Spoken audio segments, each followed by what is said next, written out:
Hello, everybody, on this Saturday evening. Boy, am I psyched up for tonight. No coffee needed. How are you, Quest of Oak Island members and the YouTube members? How is everybody this evening? As usual, can you guys see me? Can you guys hear me?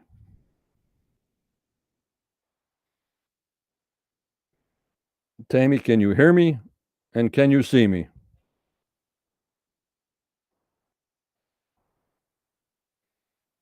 There is a delay.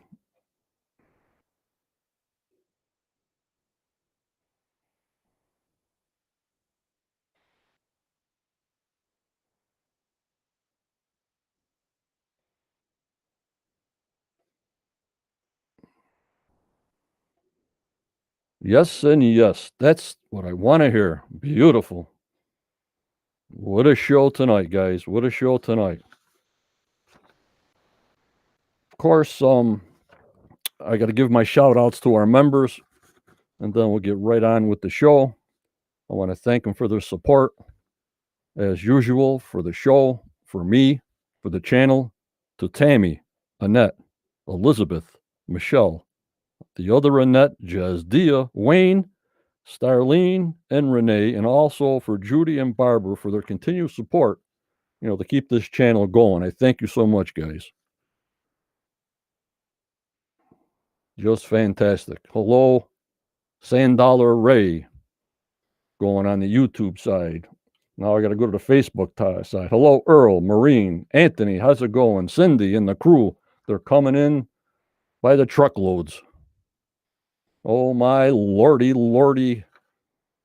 Here we go. Here we go. So we're going to get right down to business because it's going to take me a while to absorb more information. Hello, Carl. And you guys to absorb more information in detail.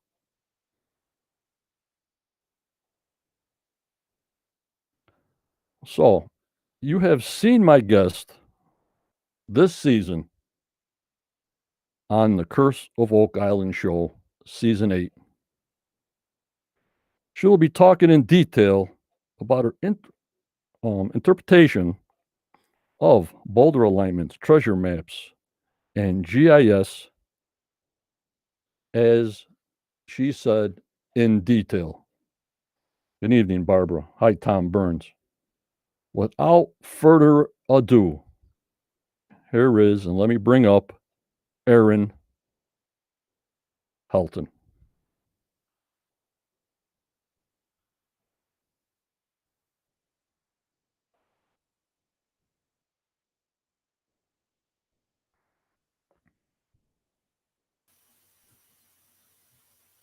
Hello, ERIN. Hi, how are you? I can hear you fine, see you fine, and I guess we're good to go. You too. I want to publicly thank you for accepting this guest appearance. I really, really appreciate it, as I do and as my members do, ERIN. Absolutely. Your group and your followers have been overwhelmingly supportive. So how could I not? Everybody on the chat, hello. Tammy says hello. David, Scott, Wayne, Pam. They're going by so fast. Guys, it's going by so fast. Doreen. Yeah, I'm looking through the links right now. Michael. Mm-hmm. Unbelievable.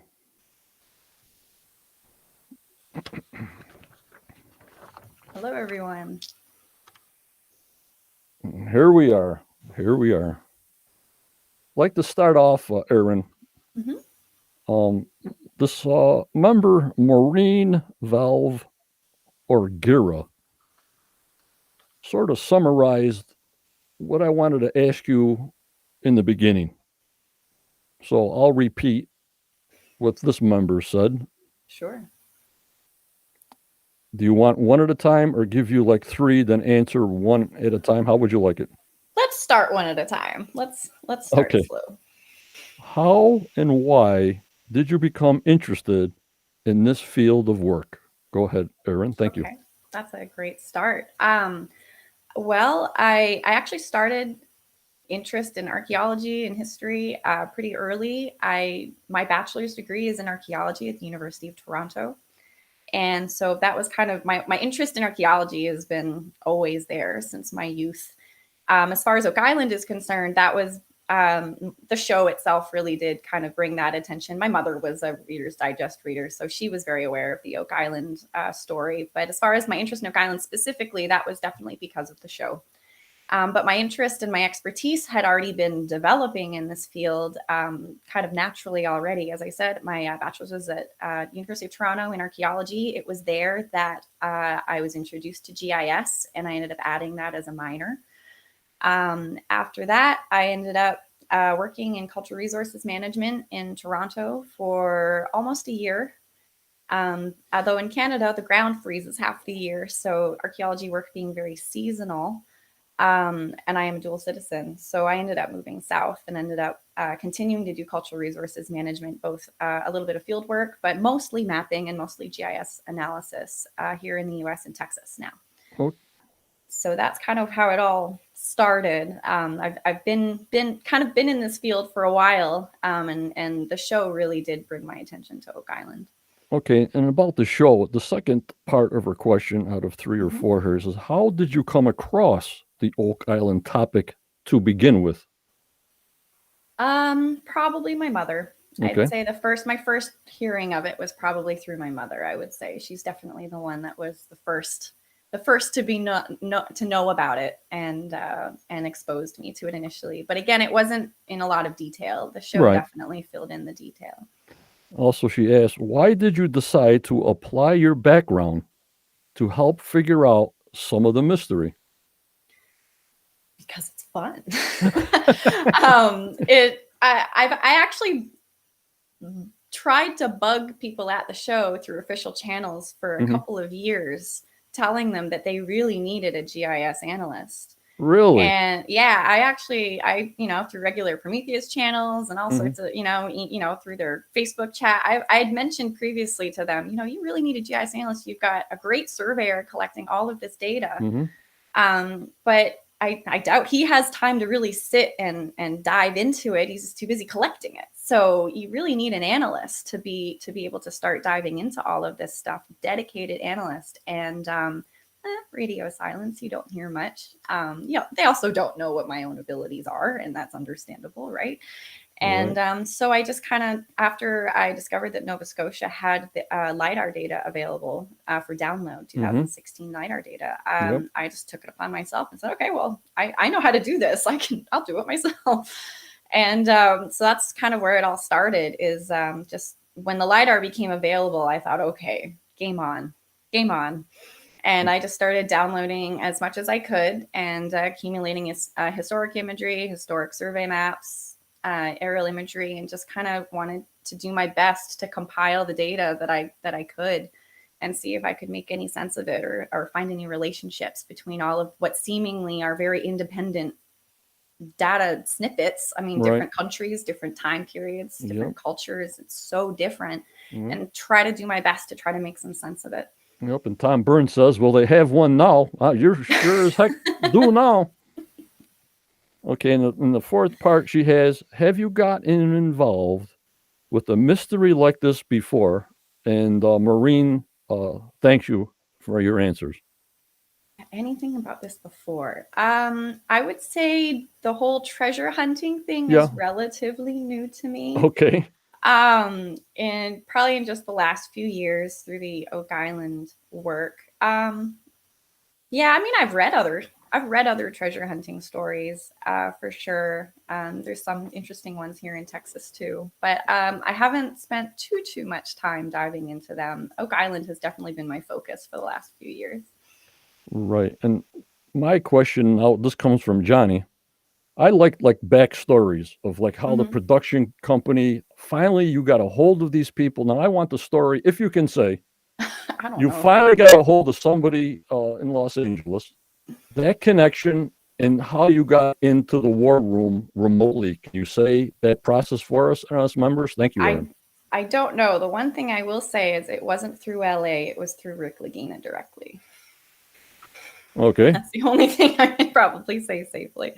The official channels didn't really get me very far, and then I finally took a chance and just reached out to Rick directly. Fantastic. See, this back information. I just love it. That's a little bit of tidbit, but nobody else knows that.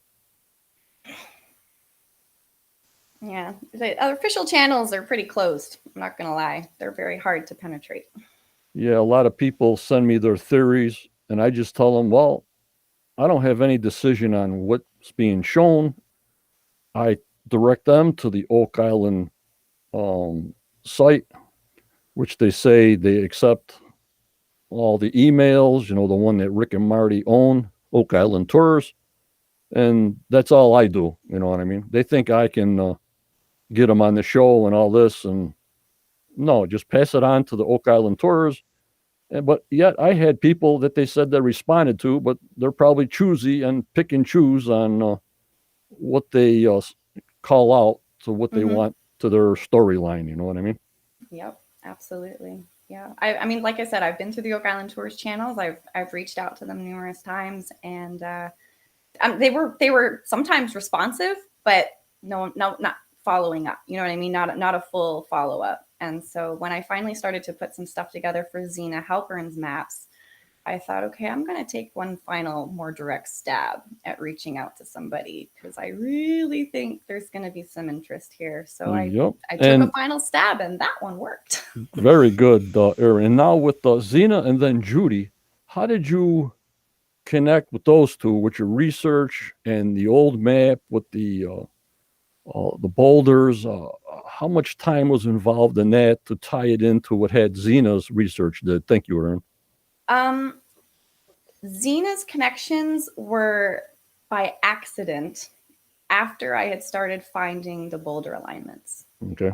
I was already starting to find relationships in the boulders and starting to kind of remap the lost area around the money pit area. And then after that had kind of started to piece itself together, I thought, I'm going to take a stab at these other instructions, the formula cipher.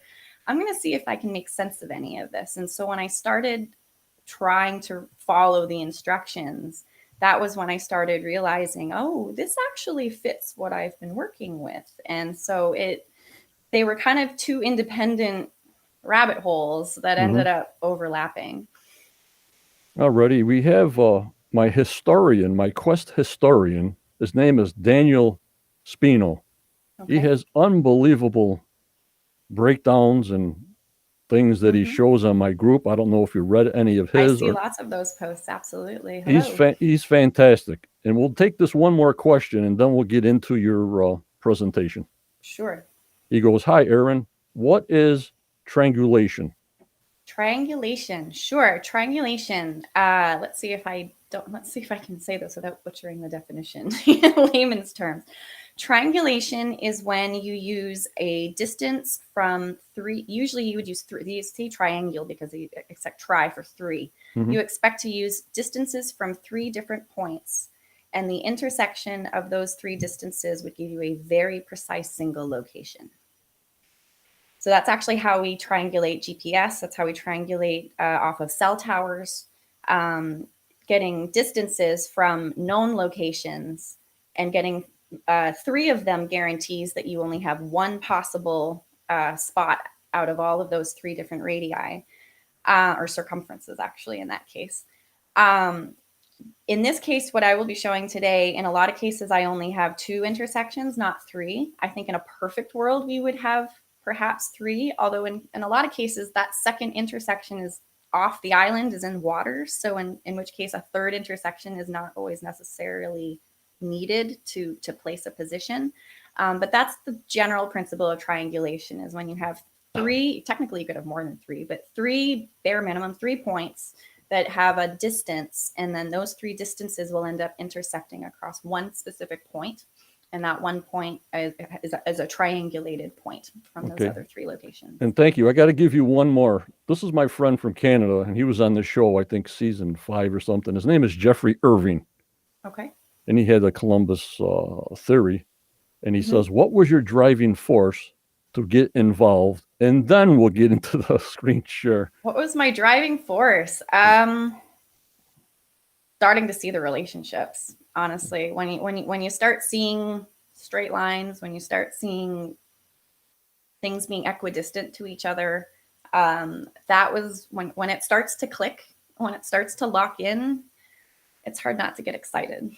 So that definitely was my drive as things continued to click and kind of lock in. It kind of keeps pushing you to keep going. Okay, Erin. Now on your screen share, I see me and you in the box also on the screen share. Now that's going away. Mm-hmm. All right, I'm going to pop out, and then you just let me know if you want to pause in between for more questions, or you just let me know because I'll hear every word you will be saying. Sure. I think I have 3 good spots that we'll be able to pause for questions. All right, guys. Are you guys excited for this or what? Let's hear the members. Let's see a yeah on that thing. This is like a football game. This is like a pep rally. Okay, here we go, guys. Here we go, Erin. Here we go. Great. Get our screen. There we go. Excellent. Okay, let's get started. So we'll talk about my GIS analysis. I'll start by describing a little bit about what GIS is and my Oak Island theory. Oh, let me just make sure my map. There we go. Okay, so what is GIS? GIS stands for Geographic Information Systems. This is a definition from the Esri website. Esri is the company that makes the software that I use. I use Esri ArcMap. I've been using ArcGIS Pro. So this definition is a slightly modified definition from the Esri website. A geographic information system is a framework for gathering, managing, and analyzing spatial data to reveal deeper insights such as patterns and relationships to help make smarter decisions. And another great example, I wanted to differentiate a little bit GIS versus, say, CAD. CAD and surveyors often use CAD software when they're surveying data. That's what Steve uses when he's collecting his data and storing his data. CAD software is incredibly precise at a spatial level. My company has a lot of oil and gas clients, so I'll use an oil and gas example. A pipeline in CAD perhaps would have lines for both its center line. It might have lines designated for the outer walls of the pipe. It might have lines for its inner lines of the pipe. It might have intricate dimensional data for each valve. It might have intricate dimensional data for each fitting. So in CAD, it's more about that visual representation being perfect. In GIS, we might actually store that pipeline strictly as a center line. And all of that other data about its inner circumference, outer circumference, length, perhaps fluid pressure, all of those attributes would be in a table attached to that center line. And by storing data in this way, a little bit more abstractly, in the attribute table, it means we can access that information programmatically and we can run analyses on them. So there's a ton of tools in GIS where you could, grab that feature or grab that line and say, I want to calculate the volume across this entire thing. And you can actually, from that feature, go and grab those other attributes, go grab its pressure, go grab the inner circumference, go grab those attributes and do logic, run math, run whatever you need to run to get whatever derivative information you need to get out of it. So CAD is very largely visual, very precise, very accurate, but more visual. And GIS is more of a platform to run code, to run analyses, to abstractly store the data so we can do stuff with it. So that is a little bit different approach, but using the same data. They are absolutely married and they work very well together. So my interest, of course, from watching the show, I'm being a map person myself. When Zena presented her material and had a few maps involved, I got excited. I know there's a lot of controversy about them. I know there's questions about their authenticity. I know a lot of people think they're fake. I will be focusing almost exclusively on this particular map. I know there were other maps in Zena's possession as well. I'm still kind of working through them. I've still got working theories, kind of still, they're still percolating. But this theory was predominantly working off of the map that had Oak Island directly depicted on it with all of these features. And oh, there we go. So what we'll do, so what I did is started collecting a whole bunch of data. And I started collecting imagery, survey maps, and what really excited me was when I discovered that Nova Scotia was publishing finally or releasing LiDAR data. This is 2016 LiDAR data. This is a digital elevation model of Oak Island. And one thing that is interesting with LiDAR, especially in busy terrain, is it can be difficult to actually see the finer features through the overwhelming undulations. And another way that we can work through that is a hill shade. Actually, I'll explain this one a little bit more first. So this is a digital elevation model. We have a color ramp here. So the higher whites are higher elevation. The color ramp goes all the way down to the greens. The greens at the bottom are lower elevation. But you can kind of tell that the drumlins themselves are kind of overwhelming the big picture. You can't really see a lot. You can kind of see the lot lines, but not very well. One way to work around that is the hill shade. This is, I'm sure you've seen this before. Hill shade is derived by basically making a fake light source from some corner. Usually it's the northwest corner, top left corner. You can choose wherever you want your light source to be. In fact, oftentimes people will render a hill shade from multiple light source angles to try to make sure they don't miss anything. And hill shades are certainly better. It's a lot easier to depict your lot lines. It's a lot easier to depict your pits, but it's still not perfect. If you have features that are obscured by shadows, you could potentially miss them. If you have features that run along the same direction that your light source is coming from, you could almost miss them entirely. Sometimes it's also still hard to depict whether or not it's really a rise or a sink compared to what that natural terrain undulation was. So what I ended up applying instead is called a LiDAR-derived local relief model. And this was actually initially proposed, this whole method was proposed specifically for archaeological prospection. It was published in 2010 by Ralph Hesse.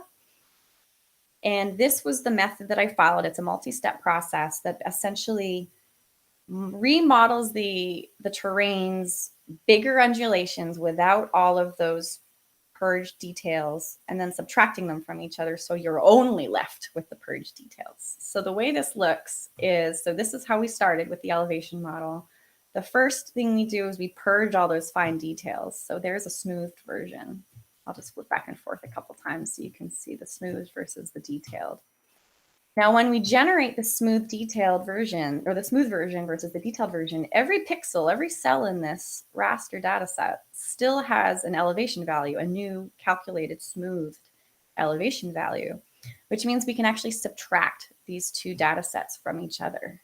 So if we subtract the smoothed one from the detailed one, we end up with something that looks like this, where the large undulations have now been removed. And what we're left with are human scale features. Not necessarily everything here is made by humans, but it's at that finer scale that humans would start to scar up the ground. One of the great examples of the natural features that still kind of show up are the sinkhole. The terraces along the eastern drumlin still get caught a little bit in here, especially this one as well. But generally speaking, these large hills are now gone, and we can start focusing more on these lot lines, ditches, spoil piles associated with the ditches. Here's another little searcher pit and a little spoil pile right next to it. So we can actually kind of start to distinguish sinkholes and rises.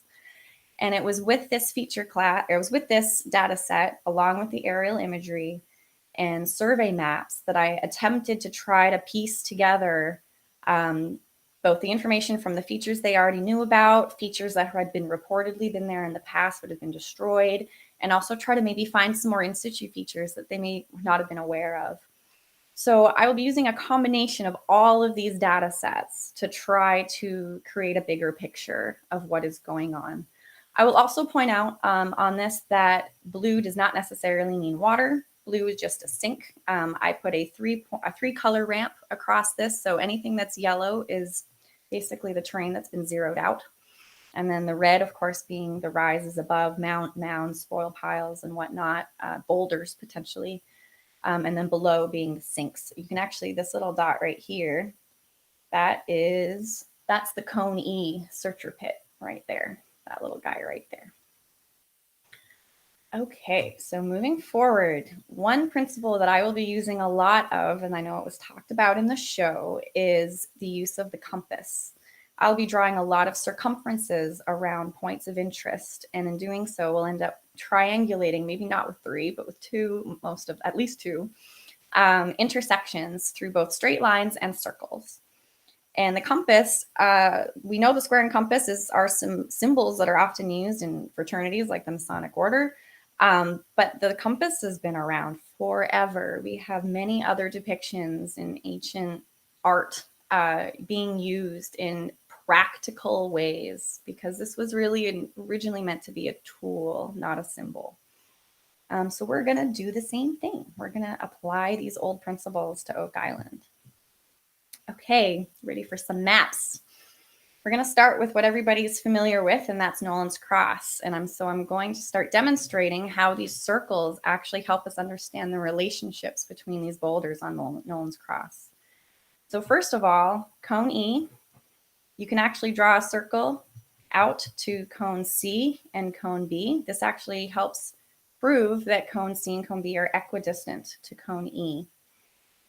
And we can do the same thing with Cone D. And we can do the same thing with Cone A. All of these indicate that they are equidistant from Cone B and Cone C. And all 3 of these together confirm that all 3 of these are in a straight line, perfectly straight line. We can actually take this even further. Let's add a few of the Tree of Life stones. We have the Strength boulder and the Kingdom boulder, both confirmed boulders from the Tree of Life theory. The Kingdom stone also has an equidistant, or has an equal distance from Cone C to Cone B, just like Cone E, Cone D, and Cone A did, confirming that it is also part of the same straight line. Strength has its own circle. Strength is equidistant to Cone E and Cone A. So this should kind of give us an idea that these circles and circumferences are the way to go. This is how these boulders are getting placed. Okay, so to keep going from here, this line may look familiar if anyone's been watching the show. This is a line proposed by Richard Motes, Cone D, Cone B. And actually it hits a boulder that they excavated when they were working in their cofferdam area. This was a boulder that was already that Steve was able to confirm for me when I first asked about it. It was excavated and it was GPSed with all of his other survey data. So he was able to confirm that that is in fact a real boulder, and it was there. And it lines up beautifully with cones D and B. And this is where it got really interesting. We have another boulder out on called 21A. I've called it 21A. Oh, I will also mention the labels that I'm using, these 21As. Instead of coming up with creative names for all of these boulders, I started labeling them based on the plot that they were on and then adding a letter suffix. So that's what you'll see here. So 21A, you can see it here. It actually is right on where the high tide was at the time. So it's got a little bit of vegetation on it, or debris, I should say, on it. But it is still pretty clearly there and was confirmed. I believe they said that they confirmed all the features on the show. And so what's really interesting is this line from 20A to 21A, not only does it hit the Kingdom Stone along the way, but this line is perfect east-west line. And I mean, when I say perfect, I mean it's within 0.05 of a degree perfect. It is really incredibly precise. And it's hard to say it's not on purpose. I am going to add another boulder here. This is another boulder I proposed for them. There's the imagery to say where I derived this boulder from. It's very clearly one of the biggest boulders in that area. So this is 6A. And if we draw some more circles and lines, if we take 6A, I think this was covered on the show, 6A out to 21A, the far west side of the grid line, all the way around, and we take cone C through the headstone. Now, the headstone is not right in between cone C and cone B like it is sometimes depicted. The GPS that I was provided, it's a little off. It's a little further southwest. You run C through the headstone, and we look at this intersection. That intersection hits this little knob right there on my local relief model. And that suspected feature turned out to be my west anchor. Steve walked up to it and went, tink. That's why. That was the dot that told me where it was. So to continue, this is how I had proposed the north anchor. Now, the LiDAR and the imagery were not very helpful on this one. There's not a lot to see there. It's right along the erosion line from the shore. I didn't have a whole lot to see, but the reason why I chose that spot is because it's a perfect 30 degrees from west anchor, but it is also an intersection line through the Kingdom Stone, cone E, cone D, and cone A. And that can also be confirmed with our circumference out to cone C and cone B. And this is why I chose that north anchor location for them to look. So let's talk about the anchors a little bit. They're on land. They are not in the water. So the idea of a nautical anchor, we can probably scrap that idea.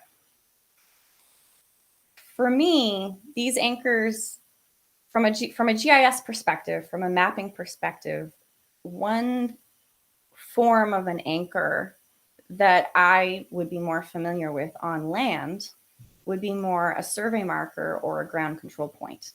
And usually you need two if you want to have a perfectly scaled and oriented map. You need at least two. Even in archaeology, when you are about to do an archaeological survey, you usually establish a datum.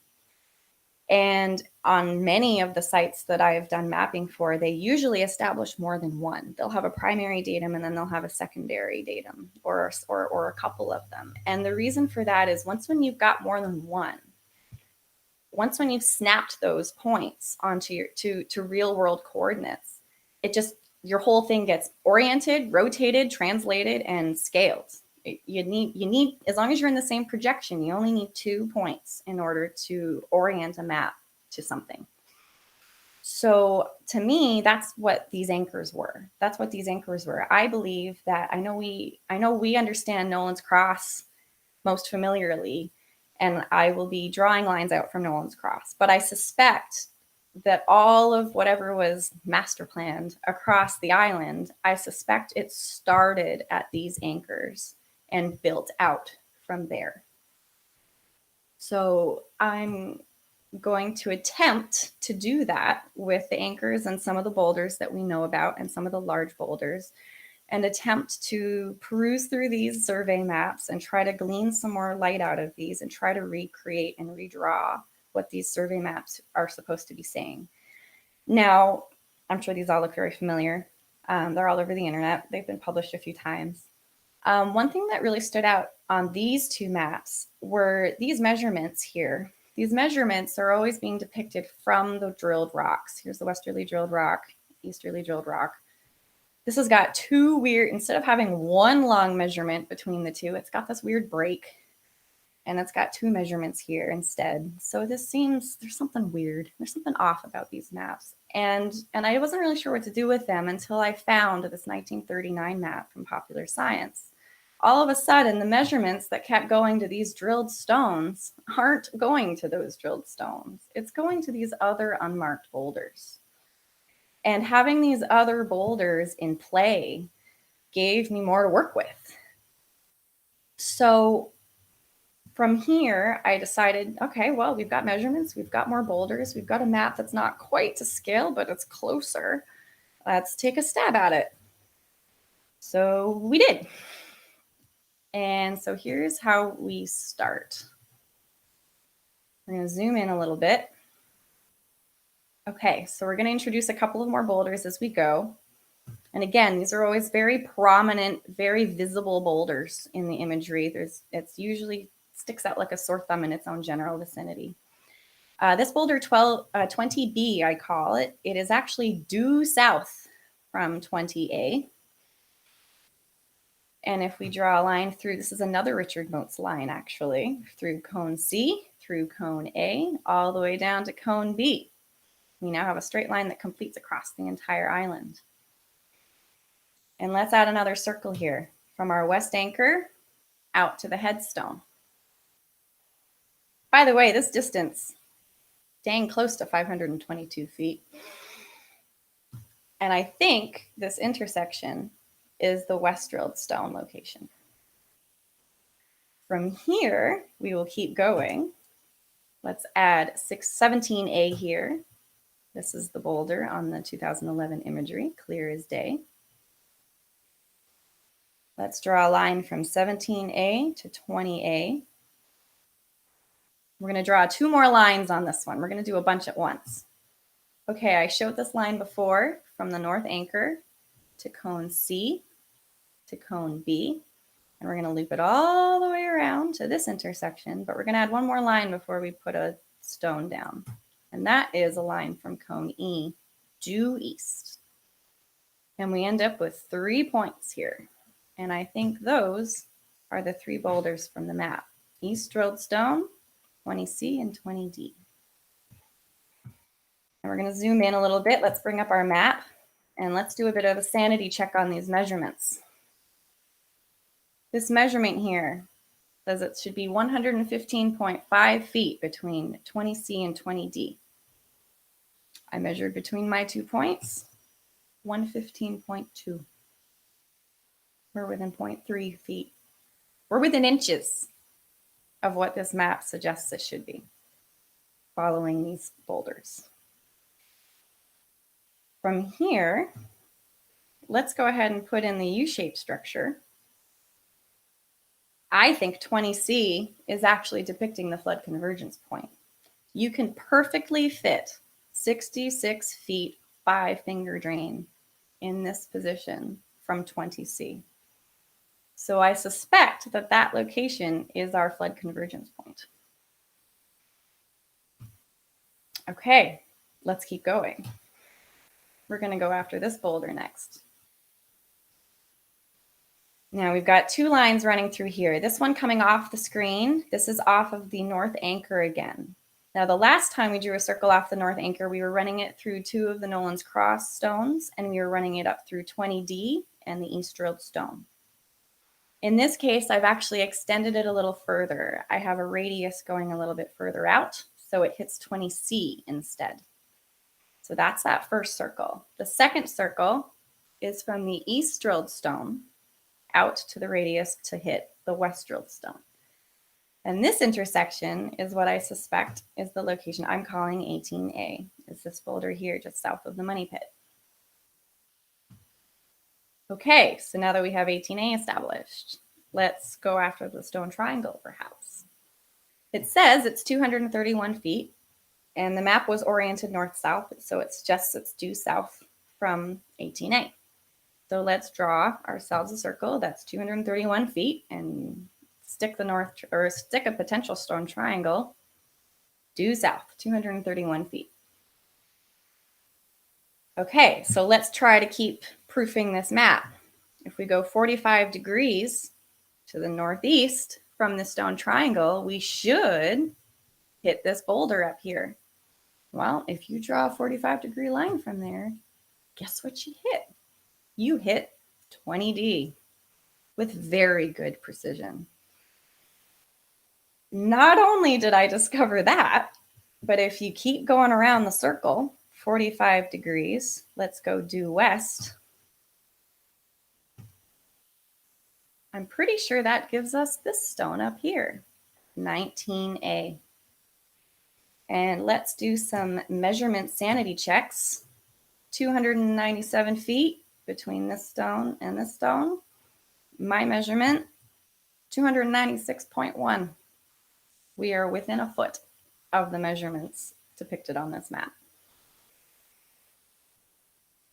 Continuing on, this is where it gets a little interesting. Trying to continue to proof this, we have 495 feet or 30 rods. Oof, that one doesn't look so good. 599.9 feet or 36.36 rods. So this is where we have a measurement that just doesn't compute, doesn't fit. Everything else is fitting really nicely. And then all of a sudden we have a measurement that is over 100 feet too long. And with everything else fitting as nicely as it did, I couldn't help but wonder if 30 versus 36 rods was an old transcription error. Because I could very easily suspect that a very poorly closed 6 could have been misinterpreted as a very poorly closed 0. If this is true, if we take a 30 rods if we take that 30 rods to actually be 36 rods, then we are 0.36 rods off. 0.36 rods is within 6 feet of the measurement that they said. So that's my proposal of an adjustment to all of these maps. I do propose that the oldest, most original version of these maps, I suspect, said 36 rods, not 30. And honestly, looking over all of the maps, the geometry doesn't really make sense when you kind of look at what the distances are in this general area. 495 feet isn't going to reach from this cove down here very well at all. So I think this is a very plausible transcription error. And with that one fix, all of a sudden, everything kind of makes sense. So let's keep going. Let's go after the money pit. This was, of course, tricky because the map doesn't really depict where the money pit is. It just kind of shows a bunch of shafts in the general area. So I took a stab at it. So let's come out here. We're going to take a look at another couple of features that I'm going to use. We have 15A here. This was another weird little pimple looking thing from my LiDAR, another feature. And 16A, that's another confirmed boulder, the bigger one, not the little one next to it, the big one. And if we draw some intersection lines through those, 15A to 20A, 16A for the East Road Stone, and then the west anchor matching the radius to 18A, the boulder we just recently placed. It was this that I used to attempt to place the money pit location. And this location, I did ask them for a few other reference points to kind of help me lock these in. And RF1 at the time was their Kazon of choice of where they thought the money pit was. And also the seismic anomaly was another one that I had requested. And in both cases, they fell within a couple of feet of that money pit location. So that's my recreation of the money pit area. So if we just want to clean up our map, put the U structure in, put the 5-finger drains in, and let's pull up our other map. That's my completed solution right there. That is my attempt at recreating the money pit area as it once was, using in situ boulders that still exist. And I think at this point, I'm going to pause in case there are questions. So if you guys want to come back.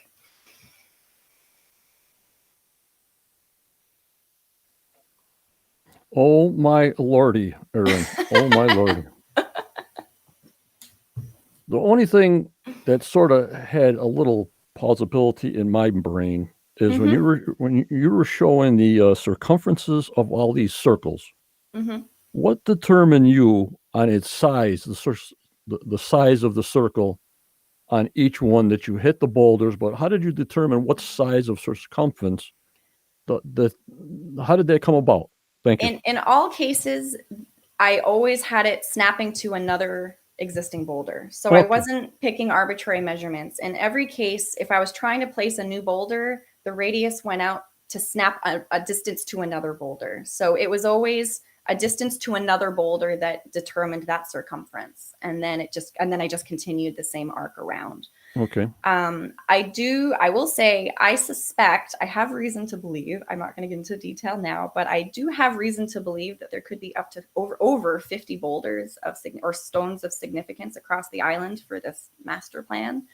I don't have all of them, obviously. I'm sure if we did, I suspect a lot more of these intersections would be arc intersections, not with the straight lines like I'm using. I focus specifically on boulders that would demonstrate the proof of concept. Mm-hmm. I mean, we all saw. We didn't hit the tunnel on our drill attempt with this alignment. So there's obviously room for improvement. And but I wanted to demonstrate the proof of concept because I do think it's on the right track. I think we're getting much closer to understanding how the relationships between these boulders are placed, but I may not have every single arc intersection relationship right. There could still be other boulders out there that would help hone these in more accurately. So Okay. I'm fully willing to admit there's still a little bit of guesswork trying to figure out which boulders related to which one for these intersections. And that's, like I said, this was really a proof of concept to show where I think we're headed. I love opportunities to keep, trying to refine it. Mm-hmm.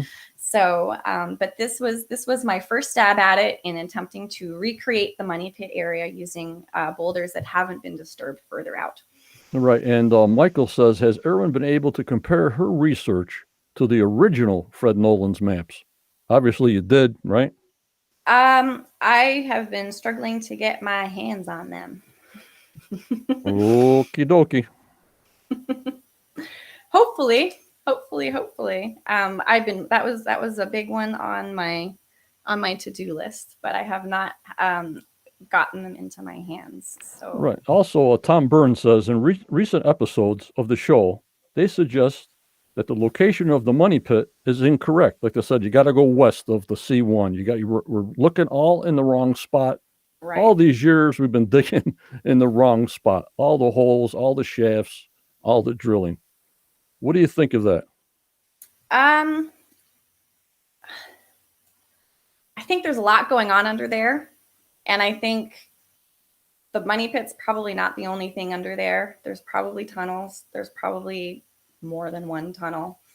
I think it's really hard when you're just punching holes the way that they're doing that.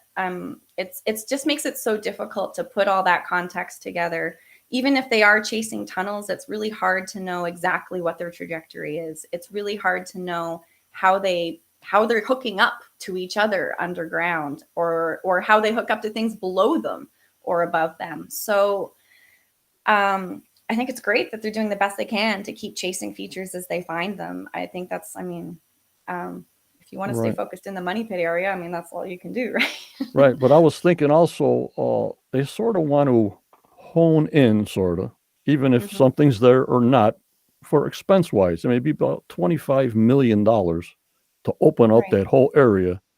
So I understand Marty and Rick trying to hone in on one little area, and maybe they could drop like a 12-foot caisson in there instead of money wise, spending wise, to look in that area. But when they were hitting that shaft and they kept on going more east, you know who I was thinking of? You. Oh.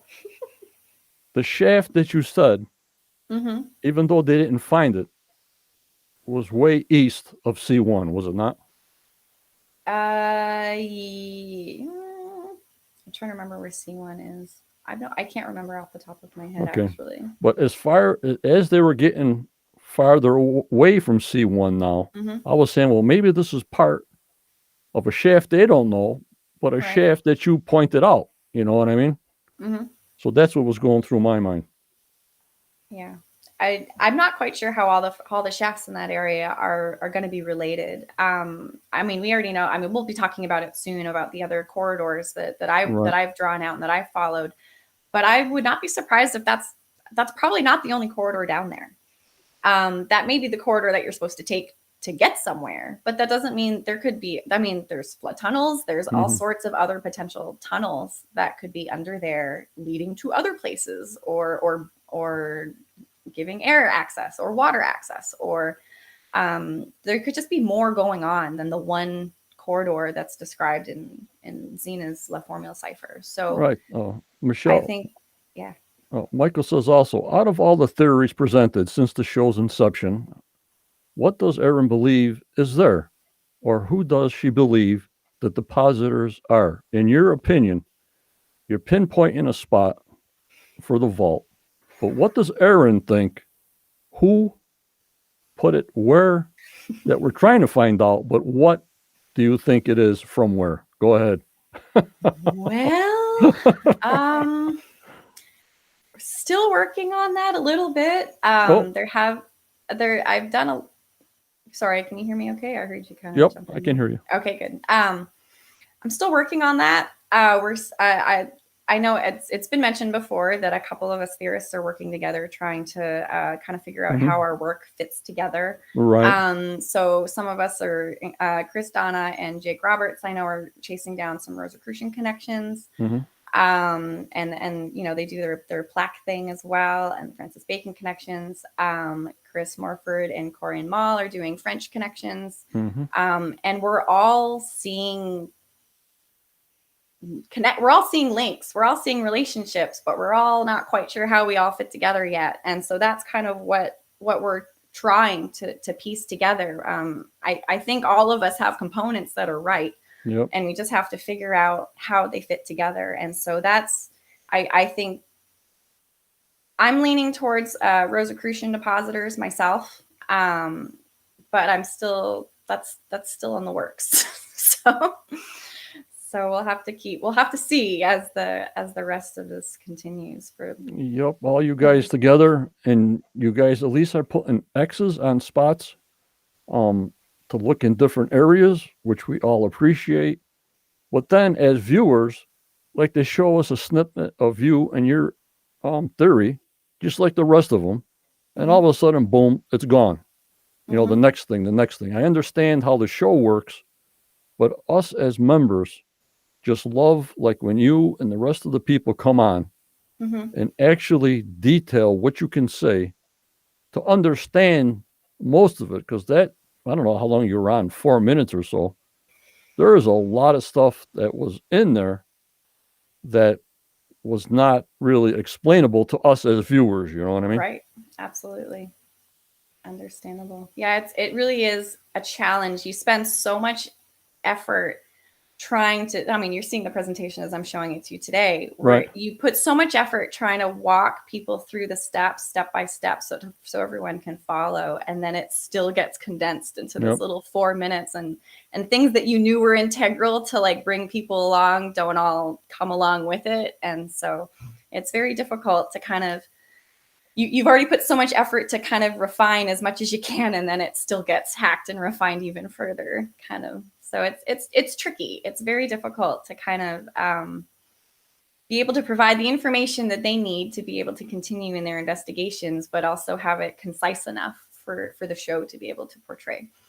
Yep, we got Rex and Alex Nelson. Erin has the best theory I have seen presented so far on this show. Well, I mean, thank you. There is a lot of people supporting you.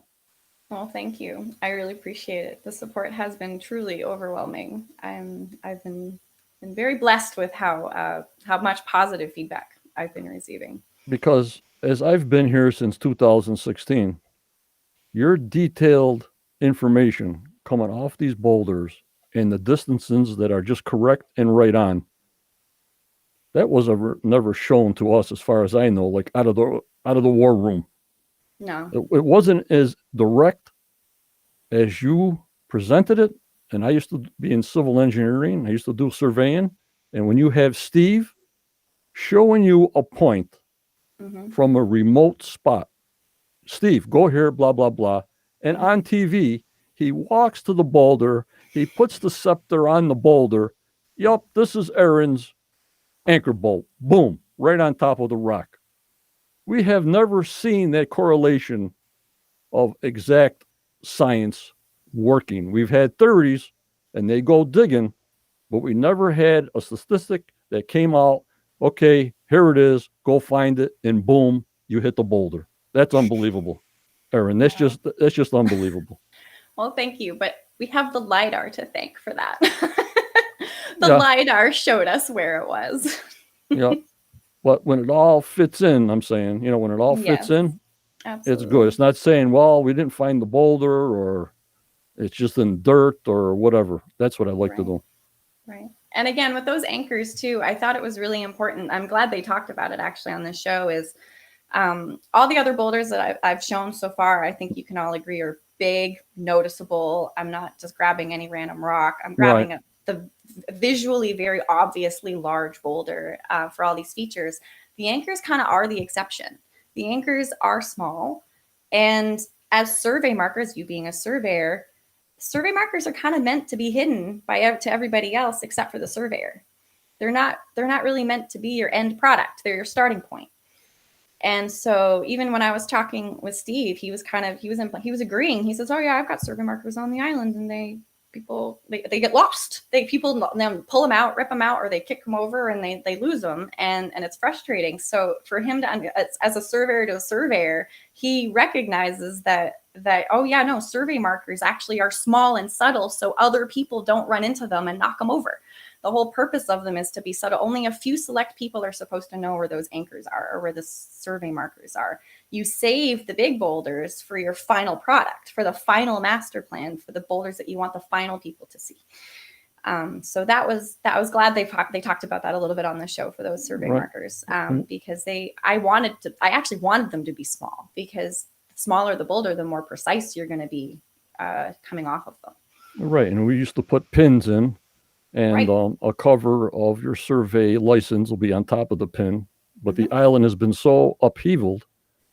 But yet, this is where Fred Nolan's maps come into play. I mean, I used to plot on maps. I didn't have no GPS. That's all I had was a notebook and a transit and, Mm-hmm. and a rod. That was it. Boots, bug spray, and a cigar, and a big floppy hat. So I always tease Steve, "You're too clean to be a surveyor." I always tell him, "You're too clean." You know what I mean? Well, I don't know. I mean, the island's not very big, and they've been doing a lot of brush clearing, so I'm sure he can. It's probably a little easier traversing across that island And yep, than some. For example, around here, if I'm doing field survey down here, I'm filthy really fast. right, right. And then I put it out to the chat. Then we'll start again on your presentation. Sure, we'll continue. That they're worried about this paved area, as you know, on Mm-hmm. the show. Yep. And I'm saying a lot of theorists, a lot of things come off Nolan's Cross. Mm-hmm. So I'm saying if everything's so precise, that means somebody planned it out. Mm-hmm. When they planned it out, I have no idea. Where these boulders came from does pique my interest. Mm-hmm. 10-ton boulders are very hard to move in a swampy, mucky area Absolutely. in the year 1300 or whatever. So that's what I brought out to the members is maybe these roads or paveways were made that heavy to actually construct Nolan's Cross, not really digging out for a chamber or a tunnel, but to construct Nolan's Cross because of its precise measurements. What do you think of that idea? Then we'll continue on with your presentation. I think it's probably a really good proposal. I mean, there's no reason to say the road was used for just one thing or just the other, right? Right. So, I mean, the road could have been used for depositing, it could have been used for retrieving, and it could have also been used, or it could have been used also for the placement of these boulders. I think absolutely all of these are plausible. There's no reason to say the road was just used for one thing only. Alrighty. Anybody got any more questions on the past little bit of presentation we had? Because we got a lot more to go.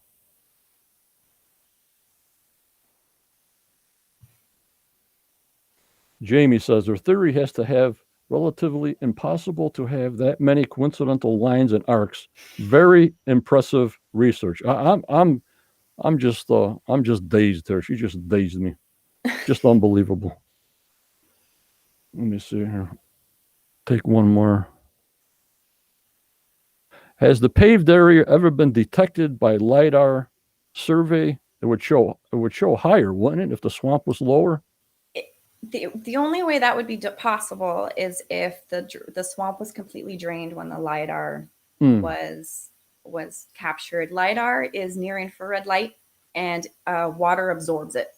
So you can't really use LiDAR for underwater detection. So it pretty much just stops right where the shorelines are. Same thing with the swamp. Let me see. I might be able to bring my local relief back up real fast if you just give me a second. Oh no, wait. Yeah, we're not sharing yet, so I can't do that yet. I'll just talk about it. Well, I mean, I can pop it on. Oh, it's with okay. me on it. All right. Let me just figure out how to go back to the page I want to go back to. Hold on. Here we go. Yeah, so you can see in this picture that the LiDAR is very flat.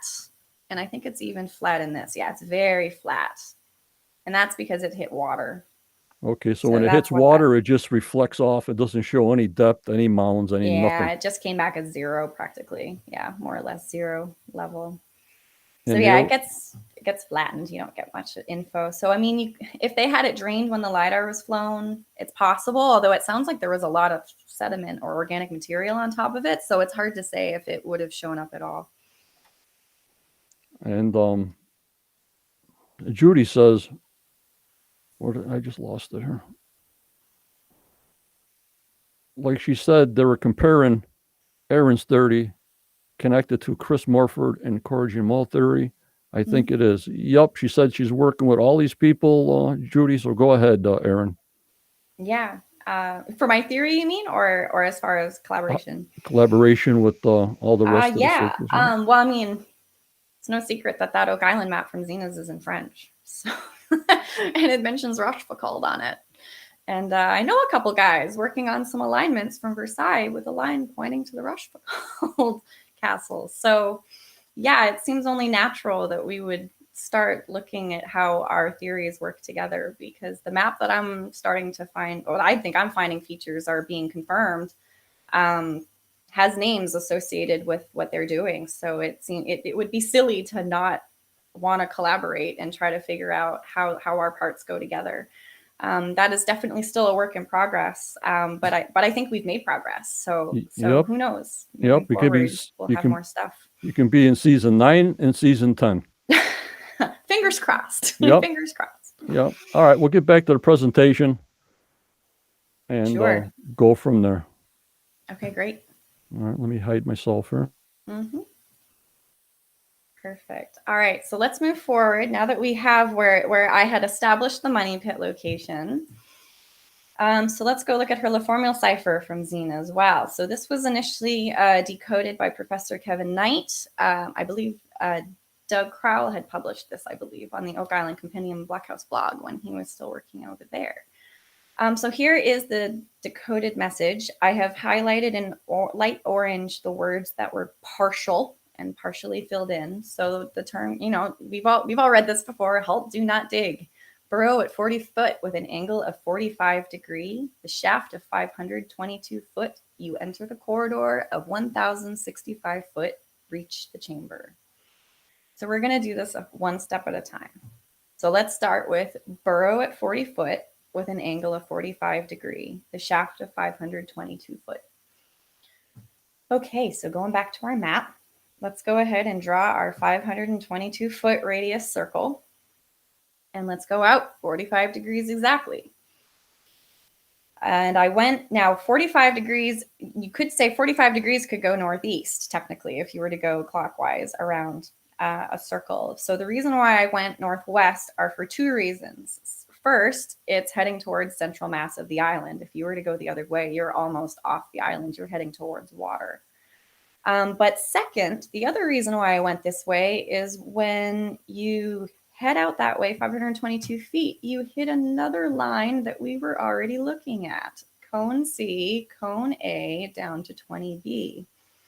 That also intersected this location very cleanly. So that, for me, was confirmation that 45 was supposed to go to the northwest. And to move forward from here, let's go back to our codes. You enter the corridor of 1,065 foot. You reach the chamber. So let's do this again from our corridor elbow. Let's go out 1,065 feet. You end up hitting cone E. No other boulders that at least we've deemed significant except for cone E. So this was how I had proposed these corridors. And interestingly enough, you were just asking about Chris and Corey's work. This line just grazes their Arcadia boulder. And also grazes, of course, the eye of the swamp, not directly over it, but next to it. And I actually think that is more significant, that it's next to it and not directly on top of it. To me, if you were going, I personally think that eye of the swamp was at one point an open access and air shaft while all of this was getting built together. It might actually make sense why that road's heading towards that direction. I believe it was sealed after everything was either complete or perhaps when things were moved in or moved out. I'm not sure which direction things were moving when that was sealed, but I do suspect it was open at one point and sealed later. If that's true, you wouldn't want that vertical shaft coming down right on top of your corridor, because when you go to fill it in again later, you're going to have to figure out how to maintain the integrity of the ceiling you just punched through. If you were to have a shaft next to it, adjacent to the corridor, and then come in through the wall, then when it comes to filling that vertical shaft later, you just have to rebuild that side of your wall and then just dump and fill to your heart's content.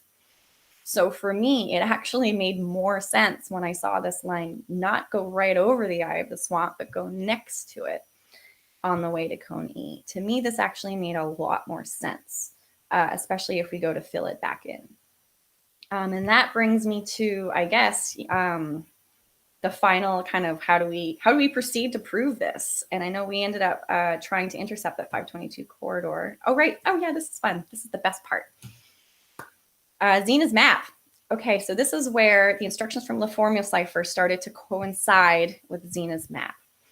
I attempted to georeference this map to Oak Island. Now, this map is not drawn to scale. It was obviously not drawn with fancy equipment or measuring tools. This was a very rough sketch when this was drawn. So the georeferencing technique I used in the GIS world, it's affectionately known as rubber sheeting. And it allows you to stretch to try to make up for the lost scale.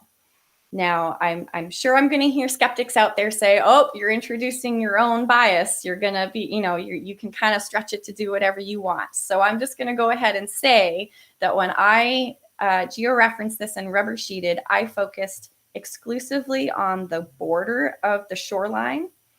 It actually makes it easier with this being an island. It's a lot easier to stretch an island because you do have a shoreline that you can follow. So I focused exclusively on the shoreline to make sure that the shoreline fit as we understand it around the island.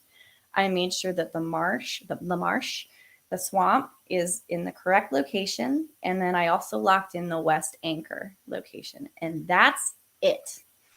I did not attempt to lock in any of these points. These were free floating after I locked the shoreline and the west anchor. And this is what a georeferenced copy of that map looks like. Again, snapped the border of the shoreline. I made sure the west anchor was in its right position, and I made sure La Marche was in the correct spot across the swamp. And if you overlay the corridor lines that we just drew, we have our line from the money pit going to the corridor elbow, and the end of the line ends just short of La Voto Basta Terre. And so for me, cone E is the end of the corridor or the doorway threshold entering towards the chamber or the vault. And this was so remarkable for me because I didn't, this, like I said, when I was aligning all the boulders, that was one task. And then when I started following these instructions, that was another task. And then when I georeferenced this map, this was another task. And to have all three tasks start to stack the exact same story and be collaborative and not conflict. That was, for me, that was just remarkable. That was absolutely an aha moment for me, as Rick would say. So that, yeah, I mean, it's kind of hard to argue. La Voie de Basse-Terre is pointing right to the end of the vault, just as Zena's instructions suggested. So this is all very exciting, and I'm sure everyone's kind of wondering, well, why didn't we go investigate over there? I told them not to drill straight down to the vault. I was very adamant about that, actually, especially until we have a better idea of what's going on that side of the island. And the reason for that is I drew this pretty not to scale diagram to try to explain it. With the first corridor being described at 40 feet, it's probably hovering above sea level. There have been reports of blue clay, my understanding, starting to show at around 40 feet at those levels. And I suspect that's probably marking where sea level is or was. If that's true, then the 522-foot corridor, in theory, should remain above water. But that being said, if it's running at sea level, in order for it to cross under the swamp, it has to plunge lower at some point to go under the swamp, to go over to the other side. And if that's the case, if any water, they've done pump tests, they've injected water into these systems, sea level has risen a little bit. If water did end up spilling into the 522 corridor down an elbow shaft and has filled this long 1,065-foot corridor, if they started punching holes over here, there's a very strong possibility that they will cause the vault to flood if it's still safe currently. If that vault is a sealed chamber with no air escape from the top, then there is potential for the vault to still be dry, even if it's below sea level. It is possible the chamber is above sea level, in which case it might be safer, but we don't know that. So it's possible the chamber's sitting below sea level and is only being protected by the fact that it's a sealed air bubble. So to have them start drilling holes and risk rupturing that seal would cause any water accumulated into this corridor shaft and out the corridors in the elbow shaft would equalize by rushing into the vault. And that was the last thing I wanted them to do. So instead, I also, because we were also short on time, because we know the season has been a little unusual because of the COVID situation. They had limited time. They had limited time to also just to clear space to put a drill somewhere else. I propose that we attempt to intercept the 522 corridor as the simplest attempt to try to prove this out, at least for our first go at it. And so that was kind of what we attempted to do this year. Is I had proposed a spot along this corridor, and that was what we saw on the show. That was what we tried to do, and I purposely chose as far away as I could on their cleared pad area because I wanted to clear all other potential searcher work. I wanted to make sure we were completely clear of all of the other disturbance. While I was not thrilled to find out they didn't find the corridor, I was glad to hear that all the material was in situ. I was glad to hear that we didn't run into more searcher stuff that will confuse things. So, it's kind of a silver lining. So that's where we're at as far as the investigations, as far as how my theory came to be. I can probably take questions now. I'm trying to remember what's next on my slides. Yeah, we can take questions now.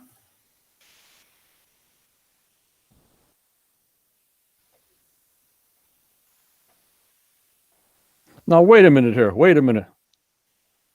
Mm-hmm. A shaft in the eye. Yeah? Guys, did I see that on the show? Probably not.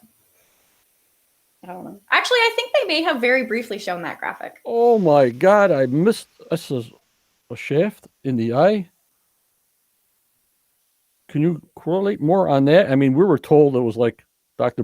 Spooner said, it could have been a possible blue clay mine. They dug around the eye. They were taking out huge boulders all over the place. Even the excavator could not lift some of these boulders because they were so huge. Right. But you think it's a sealed shaft, in your opinion? Well, it's full of blue clay. Blue clay is really good sealant. I agree. And waterproof. And they said it was disturbed. So to me, that's consistent. We got a question from Becky Gilmore on YouTube. Having the archaeology background as you have, does she have an opinion of the U-shaped structure and the items around it? Go ahead.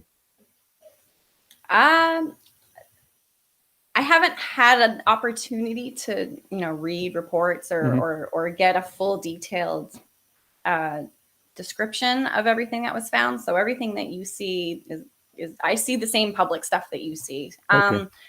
I think the work that Laird did is great.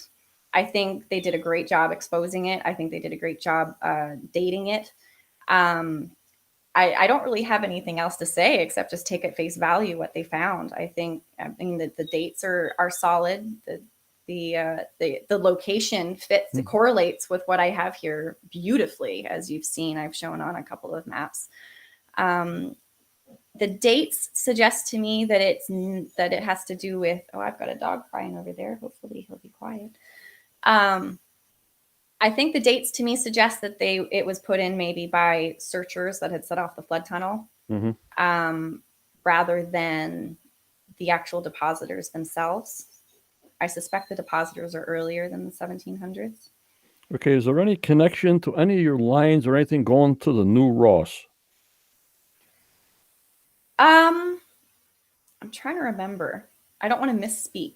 I think it's I don't want to misspeak, but I think it's possible that the West Anchor. Don't hold me to this because I'd have to look at it to confirm. But I do recall when I was first starting to look at this, I think that West Anchor to Headstone to Cone Sea line was headed very close to the New Ross area. I would have to go and confirm that. But I think that line might be headed towards that way. Okay. Any more questions? We got more presentation to go or no? Just a little bit. I won't be able to demonstrate the lead cross, but I can at least talk about it a little bit. Okay. Missouri Dave says, how many holes did they drill to find the corridor? Could have the drill drifted a little bit when they were looking at your spot? I can't speak to how many holes they drilled, but you see all the squiggle lines on all of their drills, so they all deviate a little bit. These are no exception. That being said, a corridor has to have some thickness to it, so we should have been able to at least the clearance shouldn't have been that bad. You want to take 2 or 3 minutes off, and I'll just chat with the members and take care of the puppy, or it's up to you. Yeah, is he crying? You guys can hear him. Let me go. Sure. Yeah, I can. Yeah. I'll go and put him somewhere else. So he's not sitting there. Go ahead. Let me know when you get back. I'll mumble to the guys. It'll only take a sec. No problem. Take care of the pet. Okay, guys. Oh my God. The eye is a shaft. The blue clay. Oh my God. What do you think, guys? What do you think so far?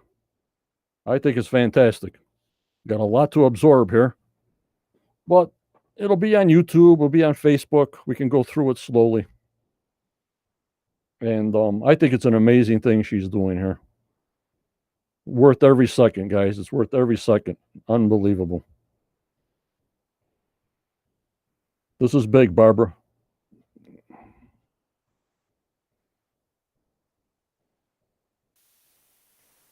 Welcome back, ERIN Hutton. Hi. We're talking to ERIN Hutton here on the Quest of Oak Island Facebook page and QOOI and the YouTube page. A lot of members came in.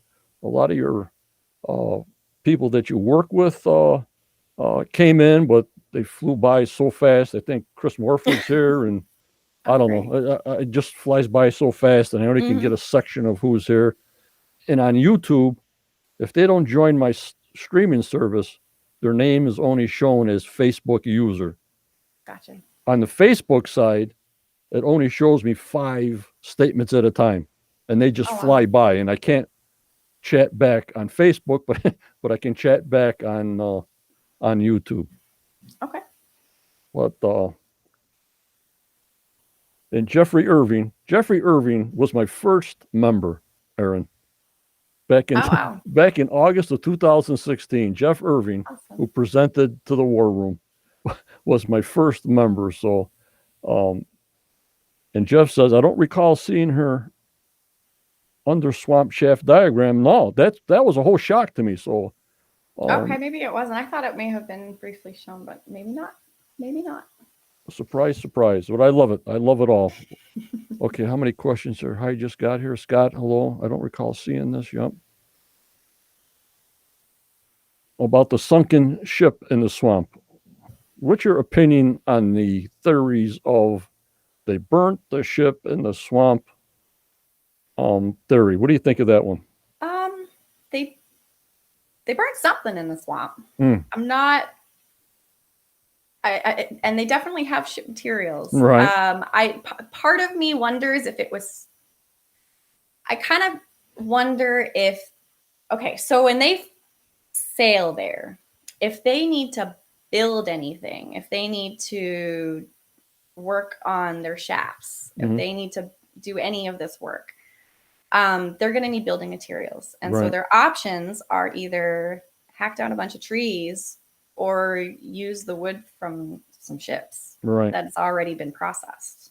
So I guess I'm just, I definitely agree with all the evidence that's showing that there was a burn event of some type in that general vicinity, and there's definitely ship parts. But part of me kind of wonders, was it still in ship form when it burned, or are these materials that were used for something else first and then burned later? I guess that's the only part. I'm not sure it was still a ship when it burned.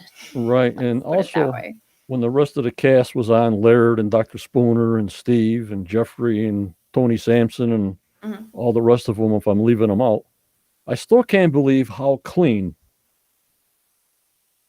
of artifacts, say, Smith's Cove is. This 460-foot road, we find a couple of burn spots, we find a couple of plates, pieces.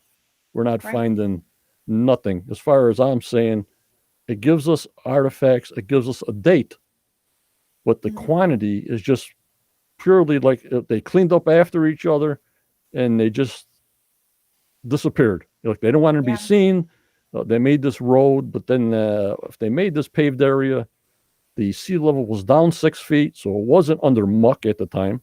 Right. In the 1400s or the 1500s, there was no road in front of the swamp. So if the tide came in, that would bring in the cork stump or whatever and everything else that was coming in and out of the swamp. You know what I mean, Erin? It's so clean. Even the Smith's Cove, they got the gold dredging machine to find any kind of fine artifacts.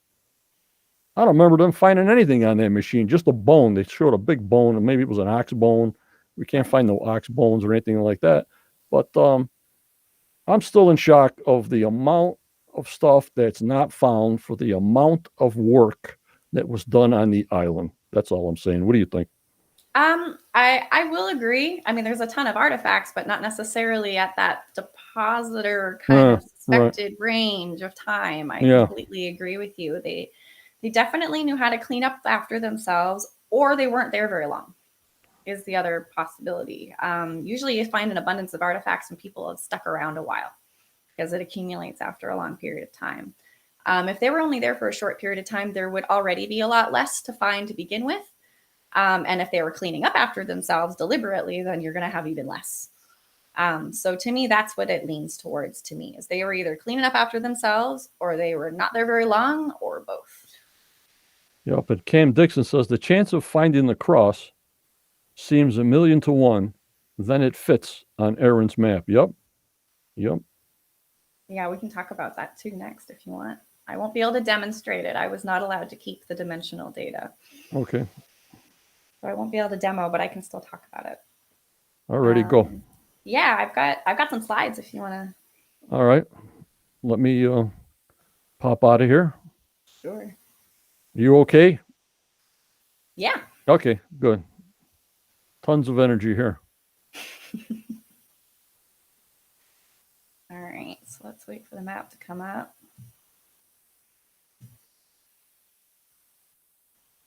Perfect. Okay, so the lead cross. You guys all saw the demonstration, I'm sure, of them tracing lines around it. So let's talk about that a little bit. This cross is obviously not symmetrical. It's got one arm longer than the other. It's kind of, his head's tilted to the side. There is no way to say that this was a geometrically correct or symmetrical artifact. And yet, despite that, it's capable of drawing some pretty precise angles. And what first clued me in on what this cross's true purpose might have been was the head of the cross. The head of the cross, while kind of round, it actually isn't. It actually has along the top a series of flat edges. And it's those edges that started suggesting to me, especially knowing that lead is soft, and that it kind of implied that something was buttoned up against it. And so that was when I started to wonder, is a square or a ruler supposed to be leaning up against this thing? And so that was kind of when I started to ask them about some of the information about this lead cross. And lo and behold, when we traced it, now again, we traced it face down. This picture is face up. I can kind of simulate it, kind of. This is just flipped, obviously. But I'm just going to do it real quick so we can follow the line of the square hole. When we traced it with the square that you guys saw on the show, it made perfect angles. And I mean perfect. The 60-degree equilateral triangle on the bottom, you can take a protractor to the tracing and it's perfect to the human eye. Same goes with the top. We have the top making a 90-degree angle right up at the top as well. And interestingly enough, if you trace the little hole through the hole here, the square, this part of the line right here aligns with a 15-degree angle as well.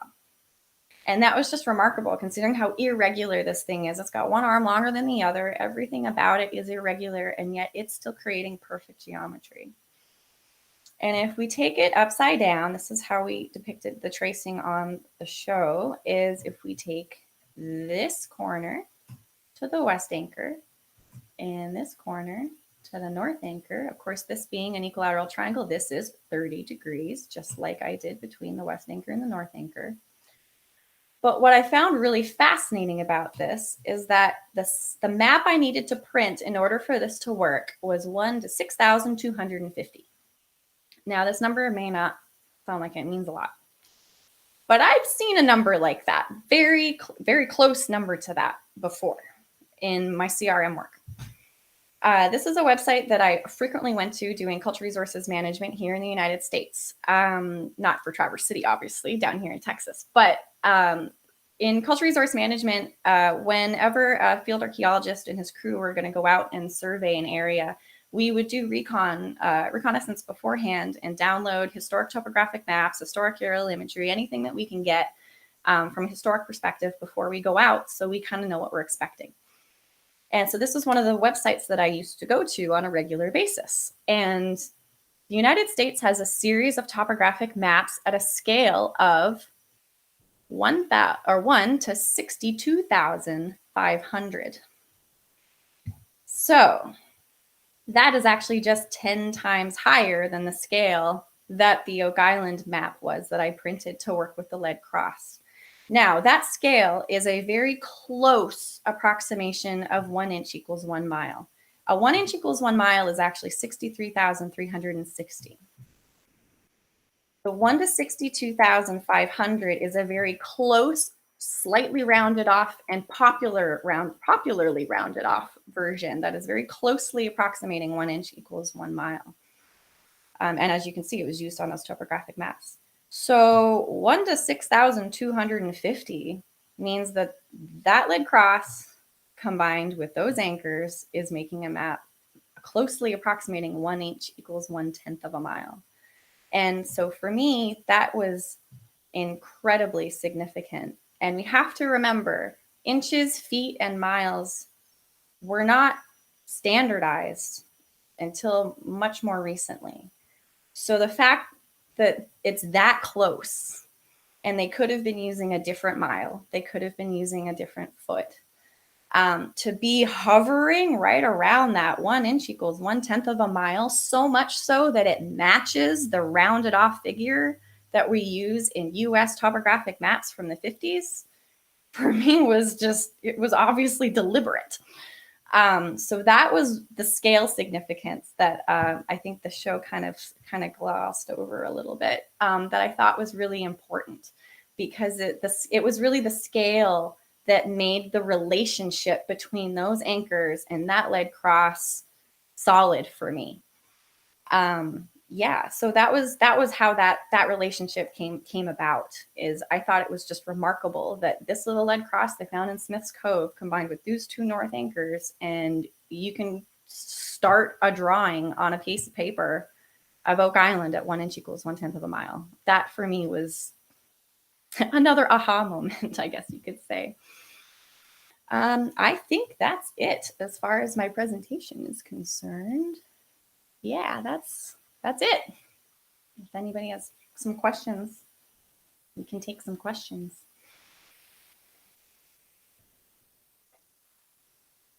Unbelievable. Now, Tom Burns says, now we can understand why not all the facts make the show. Yep. There's so much. There's so much. Unbelievable. I mean, I understand. But I think I'm going to, let me see here.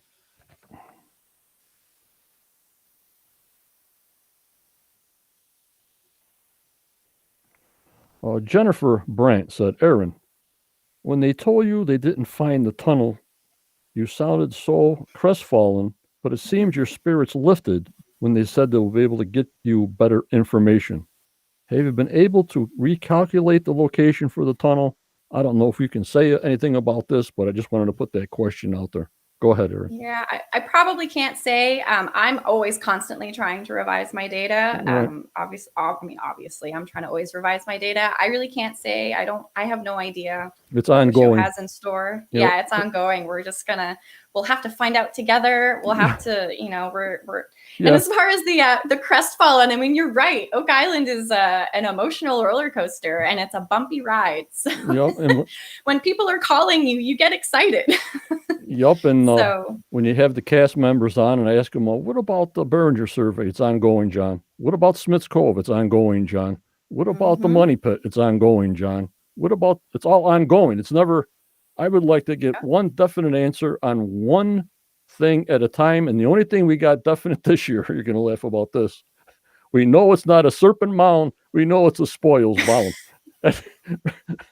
I tend to agree with that as well. But I was just saying, I'm trying to find out one, except for the dates on the artifacts and the wood dates and all that and the cribbing dates. The one island factor is it wasn't a Serpent Mound. It was a Spoils Mound. You know what I mean? It's like we got a definite answer we can check that off the map, you know? Yeah. Mm-hmm. I'm looking for things to eliminate, and the whole thing's still ongoing. Absolutely. Yeah, I do have to agree with the spoil pile. Just given its general location, there's a lot of disturbance in that general area. So right. I tend to agree with what they came up with for that. Like the map from 1929, that Money Pit area and everything was just, I don't see any rocks. I don't see nothing in 1929. So I don't know. It's a little blurry. The 29 imagery is a little bit blurry. So it's hard to know if those boulders would have picked up real well. The 40s imagery is a lot clearer. Yep. Okay. Now where am I here in my pattern here? Okay. Now, Michelle Badger says map alignment question. I hope I can pronounce some of these words. In 1544, they discovered inclination. Mm-hmm. Would that mean older maps wouldn't take that into account and will have to be calibrated with anchor points? Haven't noticed this issue mentioned, or am I off base? I have no idea what I just said. Sure. Yeah, no, that's great. Thank you. So inclination, first of all, let's clarify some terms. Magnetic inclination is when if you have the ground and you have the magnetic field running from South Pole to the North Pole across the ground. Inclination is whether or not that magnetic field is running level to the ground or not. So if you have a magnetic field and it's running like this around the planet, right? Towards the southern end of the pole, the magnetic field is actually shooting out away from the planet. And then while it's around the equators, it's actually following and hugging the planet. And then when it comes up back to the top, it shoots down back through the planet. So at the top of the planet, your inclination is down towards the ground. And at the southern pole, your inclination is actually shooting out towards the sky. That's inclination. Okay. And they're correct. That was first measured in 1544. However, inclination is actually not really necessary for navigation. I think what she was referring to as magnetic declination. Declination is the difference between true north and magnetic north. And that is something that all navigators have to be very aware of when it comes to the differentiation between true north and perhaps your North Star. And if you're using a compass, what the compass would tell you. Magnetic declination was not discovered in 1544. Magnetic declination has been around a lot longer. That was first recognized in China in 1088. So magnetic declination has actually been understood for a very, very long time. So it would have been available and important for navigation and boulder alignments potentially, or tunneling actually potentially as well. Okay. Jeffrey Irving has a question. Did it occur to you, ERIN, to use a nautical mile scale for adjustments due to the possibility that depositors were seafarers, like a 1 nautical mile equals 1.5 miles? And how much would this change would make in your determination? I did try a few nautical mile measurements for some scales, and I actually found most of what was going on that island was even measurements between boulders I found were rounding really nicely to or closely to 3 feet or yards. So it's hard to say if they're using nautical miles. Oak Island itself is on land, so I suspect they would have been using land measurements of unit measurements when they were actually plotting things on the island. I'm not sure why they would use nautical for a land project, but that doesn't necessarily mean they weren't using nautical miles when they're navigating while they're on the water. All righty, we'll take, I got one more question about the sextant, and then we'll have you maybe answer 3 questions for our members to actually talk to you, and we'll button it up. I thank you so much for tonight, ERIN. Absolutely. Michelle Egloff says, the map that is dated 1179 seems to have longitude and latitude information. She says the sextant wasn't in use until around 1730 or possibly a little earlier. My question is, how could the long lat lines have been derived from this map without a sextant? Thank you so much, ERIN. Sure. Well, first of all, as far as those other maps are concerned, I haven't done a whole lot with them. I'm still working through those. So as far as trying to figure out where they fit in the puzzle, that's still ongoing. Okay, ongoing. However, that being said, I can speak to the sextant a little bit. Okay. It's true that if you go and Google or look up the history of the sextant, their current consensus is that it was invented in the early 1700s. However, I have personally seen depictions of a sextant as early as 1596. And I think I gave you a copy of that graphic there, John, so you can share it. And I'm ongoing looking. I can pull it up on my screen if I have to, if you want to do it that way instead. Hold on.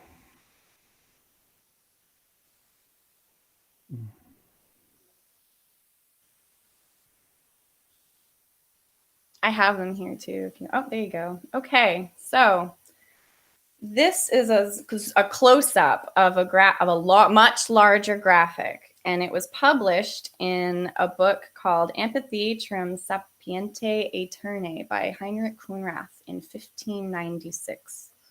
He was an alchemist, he was a Hermetic philosopher, and he very clearly depicts both a compass and a sextant. And this book was initially published in 1596.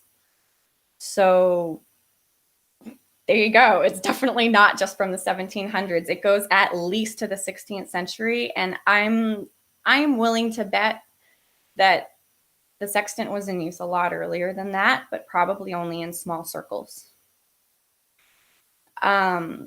Yeah, that's my biggest thing. Is the thing is with archaeology and as a historian or archaeologist, any date that we try to put to a technology is just the earliest date that we've ever confidently encountered it.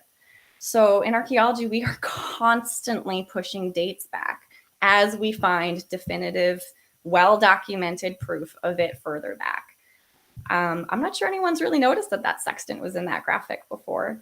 And that's probably why our current consensus dates are sitting in the 1700s. But there are earlier depictions that you can find every once in a while. And I'm willing to bet that there are even earlier depictions, if we all look hard enough, that there probably were in small circles, people knowing how to use these things. They just weren't probably in the general public, which is why, in archaeology, you're always working with such a small sample of whatever material was actually around at the time. And so if this was something that was only done and used in small circles, if only a few people knew how to use this, or a small collection of people knew how to use this, the chances of us encountering their piece is a lot less likely. So I'm willing to bet that we're going to keep pushing sextant dates further back as we continue finding earlier examples. And that graphic there is one example from 1596 that definitely questions our current understanding of sextant inventions. Yep, I agree. So now, members, we're going to, you got the chance to talk to ERIN herself. We're going to take 3 calls. And if nobody wants to call, let me know. Put it in the text. I only can take 1 call at a time. For you to actually talk to a person that's on the show is just unbelievable. This technology with Facebook and YouTube, to actually ask her questions yourself, just blows me away. I just love it, and I thank you for doing this, ERIN. Not a problem. It's been a joy and been really fun.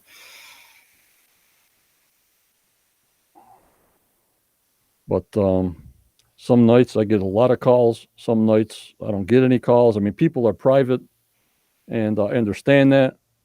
But here's your deal, everybody. Here it goes. I'm giving them a shot. This way, ERIN, they can't say, "Well, you didn't put the number up, John. You said in this post that ERIN would take some calls, so I got to cover my." Hey, you know what? thing. If no calls come in, it means I answered the questions really well. Right, they're all answered, right? And then after the goodbyes and everything, ERIN, just stay online when I put you on stage, and I'll talk to you after it ends, just for about 5 or 6 minutes. Absolutely. But I loved it all. I go back and probably have to watch it again. And I hope that people that didn't see it, if you have time, and answer maybe some of their questions on my Quest Facebook group, on other questions they might have that we haven't covered. I would really appreciate it if you can answer anything you can, obviously, with their questions. I thank you so much. Mm-hmm. They're all saying, "When are you going to be back on the show?" She don't know. Nobody knows. No idea. Nobody knows. We will find out together. Yep, like she says, we see it on Tuesday as they see it on Tuesday. Mm-hmm. Daniel Spino, thank you for your presentation. ERIN is adorable and smart. Great presentation. Thank you. Uh-oh, we got a call coming in.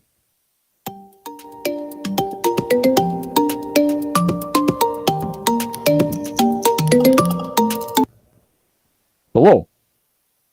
ERIN is adorable and smart. Great presentation. Thank you. Who's it? Who's this? Coming in. Hey, John, can you hear me? John, can you hear me? Oh, I hear somebody. Hello? Are you there? I lost them, Erin. Uh-oh. Please Don't call wanna hang back. up on people. There was a connection. Yep, Connie, it'll all be on my Facebook channel and YouTube channel. I never delete them. They're always on there for everybody to see them. We'll try one more time, Erin. Sure.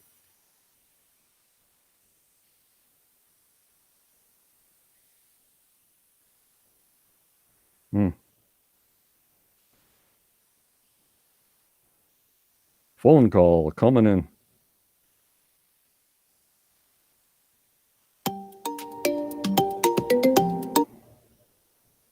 Nope, and then it just went off.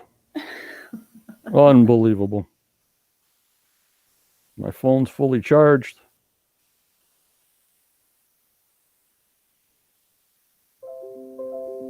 Got voicemail. That's not doing any good.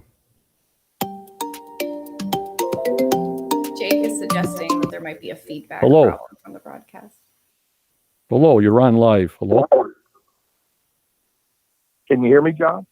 Yeah, you're coming in loud as heck. You got your audio down a little bit? Cut it down? Yeah, you got to turn your volume down to speak to us. Okay, it's down. Go ahead. Yeah, you're coming in loud as heck. You got your audio down a little bit? I got it down almost to the bottom. Because I'm getting an echo. Cut it down? Yeah, you got to turn your volume down to speak to us. Yeah, I have it down low. Okay, down. Go ahead. Aaron, can you hear me too? I can hear you, yes. I still hear some feedback, but I can hear you. Yeah, you got to turn your volume down to speak to us. Yeah, I have it down low. Okay, down. Go ahead. Aaron, can you hear me too? I can hear you, yeah. I still hear some feedback, but I can hear you. We're having Okay, so the question is,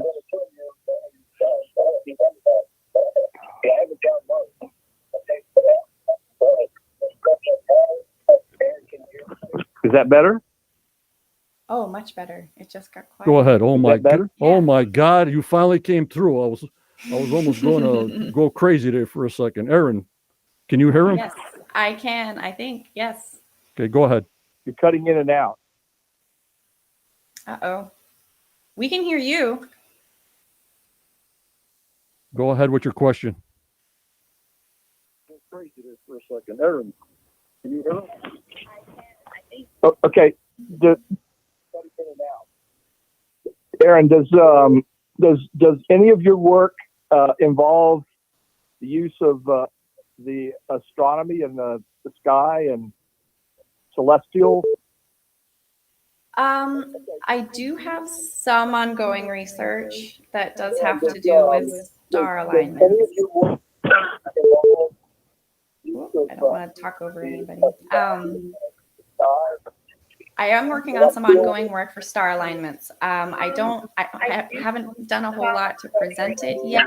I don't know if that's coming up.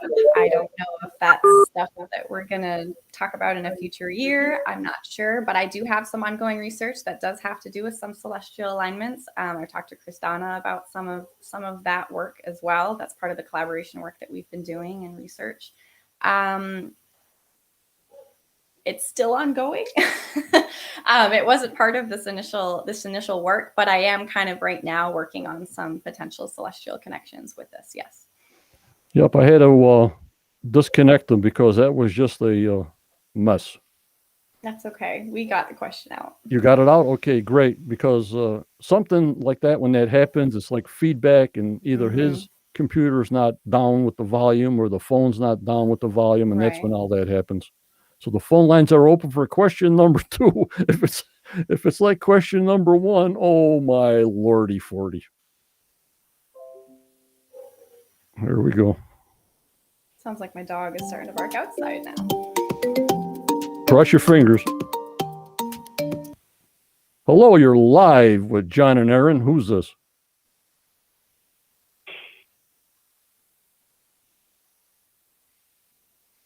Hello? Hello. Hello, John. Yes, who's this? This is Tom. Tom Burns, my main man, Erin. Hi, Tom. How are you? Good. Nice to meet you. Yes, great presentation. Oh, thank you. Quick question on the location of the sealed vault. Sure. Just wondering what other access points you might think there are to that vault?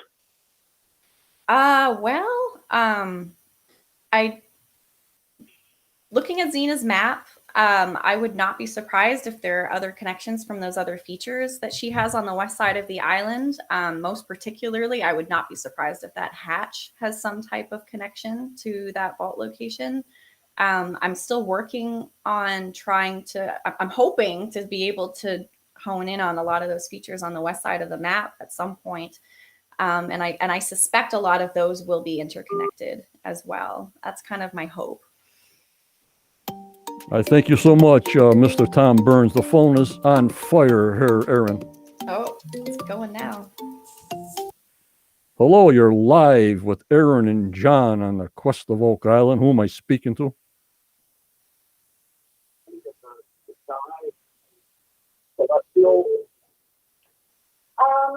I do have some ongoing research that does have Hello? Hello.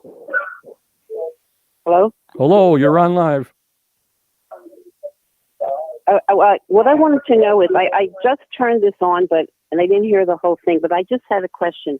Back when Dan Henske found that area that he had remembered, where they found a shaft, it was like to the left of one of the roads that leads down from the money pit, I think, down to the ocean. It seemed like there was some water that came out. They dug down and they got flooded with water, but it seemed like the water was red water that might have had the dye in it. Mm-hmm. And it looked to me like the same color red that they had found on Smith's Cove, but nobody seemed to notice that the water was red, meaning it would have been tied to the money pit. Do you know what I'm talking about? I'm not off the top of my head. I would have to go back and figure out where that map location was. I would have to. I'm not trouble understanding. It's kind of muffled. Oh. But the area was where Dan Henske remembered that they had dug a long time ago, and then they decided to dig. I think it was last season, two seasons ago. Okay. And they dug and they found water. I would have to refamiliarize myself. A sluice out of I thought it was red. I thought the water was red, like it had come from the money pit when they put the dye in the money pit years ago. And I thought that water that collected in there looked like it had the red dye in it. Well, I think this was when they dug, I think they were looking for shaft 2 and shaft 9. Yeah, it was when they were looking for a shaft and they found like really big logs. Yep. And there was a shaft there. Yep, but if you go back and look at it, it looked like the water was red. Yeah, but it could have been from sediment. What do you think, Erin? Can you hear her okay? Yeah, I can hear her fine. I would have to go back and refamiliarize myself with that part of the footage. I think it would be totally plausible that there could still be remnant dye through all of those corridors. I mean, it has to go somewhere, and if they stop pumping and there's still dye in there, it's probably still sitting there infiltrating whatever cavities you have down there. So I feel like that would be totally plausible, that you've got dye still showing up. After how many dye tests they've done, that water probably, I can't imagine that water has a huge current going on unless they're actively, doing stuff to it at the time. I have trouble believing that there's an ongoing current under there. So I suspect whatever they pump down there, after they're done pumping, whatever's still there probably just sits put. So that would be plausible. Do you have any influence with the people on the show? When they dig, if they could put a little map of the island and show where they're digging, because a lot of times I lose track when they go from place to place to place, right, where they actually are. Absolutely. Does that happen to you too? Yes, absolutely. I feel your pain. It's been very difficult to try before ever being in contact with them, trying to compile where things have happened and whatnot, and with their little not to scale graphic map of where things are going on. It's absolutely not accurate or to scale. But it gives you a general visual representation. So I feel your pain. Yeah. Just to let you know that the reason you weren't getting calls before, because it said you weren't available. I know why that's saying that. I have no idea why. The phone's charged. The phone's I don't ready. know, but Okay. it did come back. All right. I thank So you. just wanted to let you know that was why. I thank you for your call. Thanks for answering my question. You. Okay. Bye-bye. You're Okay. welcome. We'll take one more. Did that come across okay? Yeah, I thought Okay. so. Because I got my earpiece out, so I can barely hear you, but as long as they can hear you. And I don't know why my phone's doing that, but we'll take one more call and we'll button it up for tonight. Yeah, it's very hard to find their location where they're at. They're at the pathway. They're going towards the uplands. They're on the side of the swamp. They're not on the side of the swamp. Very hard to determine where they're at the time. It is difficult. I very much agree.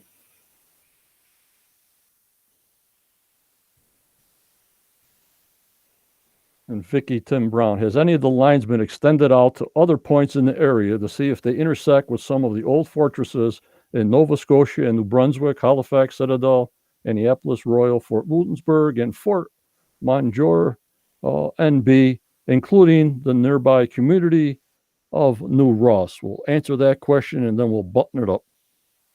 I have not spent much time extending the lines off of Oak Island. I think New Ross was the only one that I'd done a little bit of investigating in. So that is definitely an area that there could absolutely be more research to be done. I think and I actually think it's a great idea. I think a lot of these lines, I think there is a possibility that these lines could extend beyond Oak Island, especially if we start seeing a relationship to New Ross. I see no reason why that couldn't also be true for other spots. I think that's totally worth investigating. Alrighty, Erin. Well, that says, thank you so much for giving us the opportunity on your first live stream on Facebook and YouTube. You did fantastic. Thank you. I thank you so much. I hope you come back. I probably will. And talk to the members and look at the chat after it's posted on the Facebook group. We thank you so much. It's been a great show. Great. It's been a pleasure to be here. And we made it. We made it. All right. I'm going to hide you in staging. No, just hang on for a little bit and I'll get back to you. Everybody's going to say their goodbyes. Here goes the chat going crazy. Mm-hmm. Barbara, Kevin, Judy, Tammy, Kevin, the rest of the crew, Jake, Chris, Curtis, Michelle, Annette, Jamie. I don't know how many people were in the broadcast, but I think this is going to be a record. And I hope everybody enjoyed it just as much as I did. Thank you, Erin. You're a wealth of information for us acorns. Thanks for answering. Love all the possibilities. Thank you. Thank you so much. Oh, my God. Thank you, Erin, for Michelle. Possibilities. Thank you. Thank you for answering. Thank you, guys. Thank you so much. Thank you from the Quest of Oak Island. Thank you from the YouTube side. So I'm going to say my goodbyes, but I'll be right back to give you my little speech at the end of the show that I always do. And Erin, I'll see you in a little while. Thank you so much for your time. Not a problem. Thank you, everyone. And everybody, that was a fantastic show. Renee, best show ever. Thank you both. Connie, thanks again. Sadie, Dieter, Renee, Judy, Tim, all you guys are fantastic. But don't forget, always go forward. You may have a setback in your life, but always go forward. Stay positive. And if you can't be mentally tough in these times, there's great help out there. Be safe. And if you have a dream, believe in that dream. No matter how old you are, believe in that dream. There's always that little person, that little girl, that little guy in that body. If it's 90 years old or whatever it goes on, there's that little person in there that if it says something and you have a dream, please go forward. Stay safe. We'll see you Tuesday pre-show at 7 o'clock. I thank Tammy, Michelle, Renee, and Judy for all the work they do.